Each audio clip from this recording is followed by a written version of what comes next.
नमस्कार दर्शकों, मैं हूं आपका होस्ट एंड दोस्त आर के शर्मा और आप देख रहे हैं जी times news 24 live.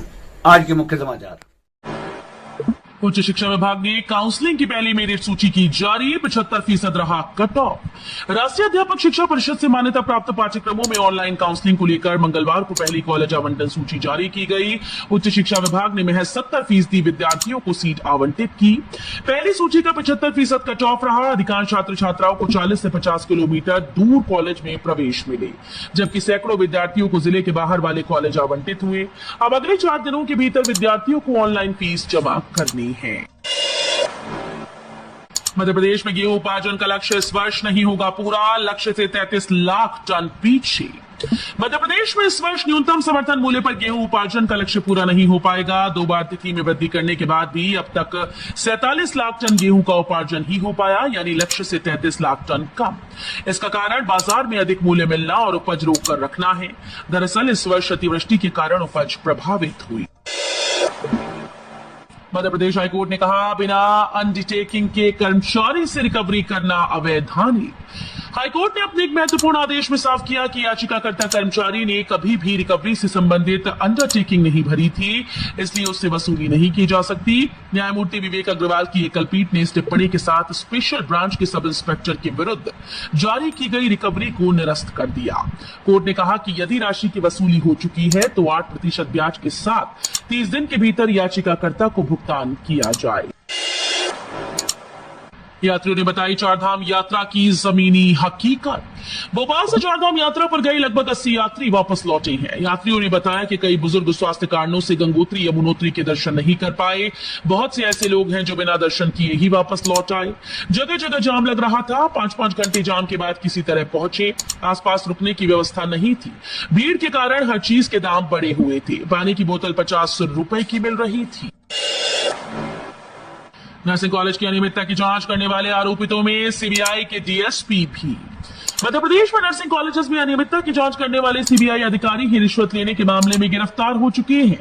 Nursing college संचालक को जांच कर रहे सीबीआई अधिकारी और अन्य लोगों की फोन पर बातचीत ही कार्रवाई का आधार बनी।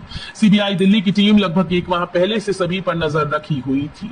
इसमें नर्सिंग कॉलेजेस की जांच कर रहे सीबीआई के डीएसपी आशीष प्रसाद, भोपाल में गिरफ्तार किए गए निरीक्षक राहुल राज, मध्य प्रदेश पुलिस से सीबीआई में अटैच सुशील कुमार मजूका और ऋषिकांत असाटी भी शामिल हैं। सीएम बोले, मेडिकल की पढ़ाई करने गए सभी भारतीय बच्चे सुरक्षित। मध्य प्रदेश के मुख्यमंत्री मोहन यादव ने कहा, मेरी जानकारी में लाया गया कि किर्गिस्तान में जो स्टूडेंट मेडिकल की पढ़ाई करने गए हैं, वहां पाकिस्तान के लोगों का स्थानीय लोगों के साथ झगड़ा हुआ और उसमें पाकिस्तान के बच्चे घायल हुए। मैंने अभी वहां भारत के बच्चों से बातचीत की, वे सभी सुरक्षित हैं। हम किर्गिस्तान सरकार के साथ लगातार संपर्क में हैं। किर्गिस्तान में फंसे प्रदेश के 1200 छात्र, सीएम डॉक्टर मोहन यादव ने फोन लगा दिया, सुरक्षा का भरोसा। मध्य प्रदेश के 1200 छात्र किर्गिस्तान में रहकर पढ़ाई कर रहे हैं। किर्गिस्तान में भारत, पाकिस्तान और बांग्लादेश के छात्रों पर हमले हो रहे हैं। इसको लेकर प्रदेश के छात्रों ने प्रधानमंत्री और मुख्यमंत्री से मदद की गुहार लगाई। इस पर मुख्यमंत्री डॉक्टर मोहन यादव ने मध्य प्रदेश के विद्यार्थियों से फोन पर बातचीत की। उन्होंने विद्यार्थियों को सुरक्षा का भरोसा दिया। उन्होंने छात्रों से कहा कि मोदी सरकार उनकी चिंता कर रही है। डॉक्टर यादव को बताया कि सभी विद्यार्थी हॉस्टल में रह रहे हैं और वहां उन्हें कोई परेशानी नहीं है। चंबल नदी के घाटों से रेत का अवैध खनन, शहर में सज रही रेत मंडी, शहर वासियों की खतरे में है जान। मध्य प्रदेश के चंबल इलाकों में रेत माफिया लगातार हावी होते जा रहे हैं। हालत यह है कि अवैध रेत का उत्खनन करने वाले माफिया शहर के चौराहों पर रेत की मंडी लगाते नजर आ रहे हैं। इसके कारण आए दिन लोगों के साथ हादसा हो रहा है। दिन में लोगों की जान भी जा रही है। माफियाओं के द्वारा पुलिस अफसरों पर हमलों को लेकर पूरे देश में बदनाम। मुरैना जिले के वन विभाग व पुलिस अफसरों को अवैध खनन दिखाई नहीं दे रहा। कई जिलों में 45 डिग्री के पार हुआ तापमान। मध्य प्रदेश के कई जिले किसी भट्टी जैसे तप रही हैं। ऐसे में 22 से ज्यादा जिलों में पारा 45 डिग्री के पार जाता नजर आ रहा है, जिसके बाद आम जनता गर्मी से काफी परेशान है। स्वास्थ्य विभाग और मौसम विभाग की तरफ से लगातार एडवाइजरी जारी की जा रही है। आने वाले 1 हफ्ते के लिए मौसम विभाग की तरफ से लू की चेतावनी जारी की गई। वहीं जिन भी जिलों में तापमान 45 डिग्री के पार जा रहा है, उन जिलों में हीट वेव का अलर्ट मौसम विभाग की तरफ से जारी किया गया। 7 साल के इंतजार के बाद इस साल प्रदेश में हो सकता है छात्र संघ चुनाव। मध्य प्रदेश में 7 साल के बाद कॉलेज और विश्वविद्यालयों में इस साल छात्र संघ चुनाव कराने की संभावना है। इसके लिए उच्च शिक्षा विभाग ने सत्र 2024-25 की गाइडलाइन तैयार करनी शुरू कर दी।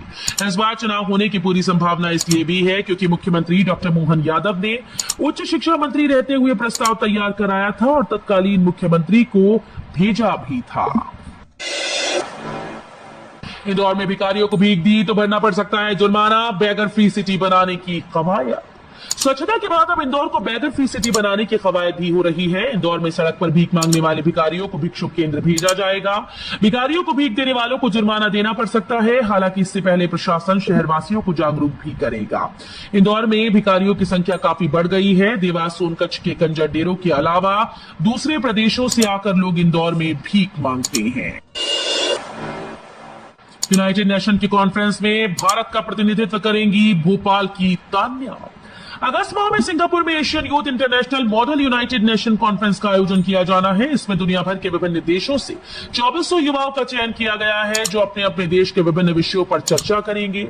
इस कॉन्फ्रेंस के लिए भारत से 4 युवाओं को चयनित किया गया। इसमें भोपाल की तान्या पुरोहित का नाम भी शामिल है।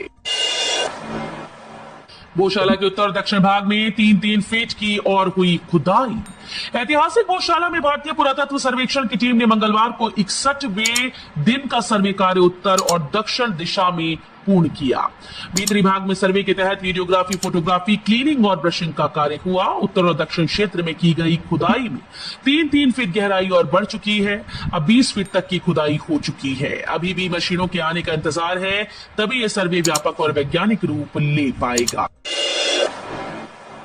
जेबीवी में दिसंबर तक स्थापित होगा जैन अध्ययन केंद्र। अगले सत्र से होगा पाठ्यक्रम शुरू। देवी अहिल्या विश्वविद्यालय में इस साल दिसंबर तक जैन अध्ययन केंद्र स्थापित किया जाएगा। इस संबंध में विश्वविद्यालय प्रशासन ने तैयारियां शुरू कर दी। 3 दिन पहले विश्वविद्यालय में केंद्रीय अल्पसंख्यक मंत्रालय के अधिकारियों और कुलपति डॉक्टर रेणु जैन के बीच बातचीत हुई, जिसमें अगले शिक्षा सत्र से जैन समुदाय पर आधारित पाठ्यक्रम शुरू किया जाएगा। 24 घंटे मंदिरों की सीसीटीवी कैमरों से निगरानी। गलत इरादे से प्रवेश करना पड़ सकता है भारी। नगर के प्रमुख मंदिर सुरक्षा की दृष्टि से सीसीटीवी कैमरे से लैस हो गए। अचलेश्वर सनातन धर्म मंदिर, द्वारिकाधीश मंदिर व साईं बाबा मंदिर सहित नगर के प्रमुख मंदिरों की 24 घंटे सीसीटीवी कैमरों से निगरानी की जाती है। अब गलत इरादे से मंदिर में प्रवेश करना शरारती व असामाजिक तत्वों के लिए भारी पड़ सकता है।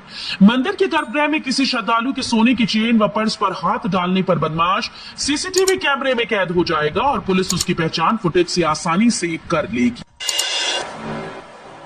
उज्जैन में फिर शुरू हुआ मूर्तियों का शिल्पांकन। विक्रम विश्वविद्यालय परिसर में होगा निर्माण।